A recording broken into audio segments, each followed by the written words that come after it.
Okay, so I'm going to tell you some family history. When I was a very young boy, I must have been 5 or 6 maybe, I met my great-grandmother, a lady called Mary Ann Forbes.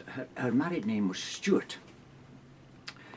but she was in my grandfather's house in Carlisle, and it must have been during the war, because we went there for a short time. I can't remember what happened to my great-grandmother, but I do remember that she spoke with a very strong Scottish accent. She came from, I think it was Peebles or somewhere like that. Anyway, the family history had it that her ancestor was General John Forbes.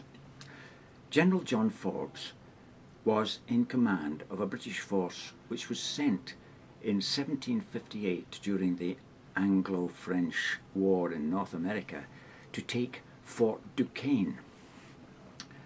They were going to drive the French back into Canada. Anyway, he sent out an advance party. The advance party was defeated, but General Forbes persevered, although he was in very ill health, and eventually took Fort Duquesne, which was renamed Fort Pitt, and it became Pittsburgh. One of the best bits about this story is that one of John Forbes's subordinates was George Washington.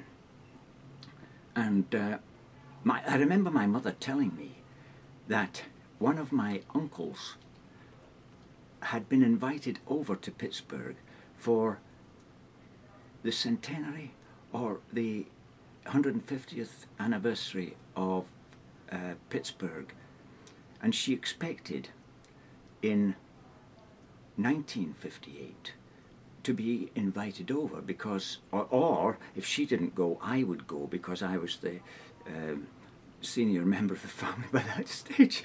But anyway, I didn't go, but it was well known in the family, and whether I suspect it was the 150th, because that would have made it about 1908, wouldn't it? Yes, mother was born in 07, so 19, yeah, right. So that's the story there. So anyway, I looked on the internet for John Forbes, and I found a ballad about John Forbes. I'm going to put it in the first comments on this, and you can listen. He was called Old Ironhead.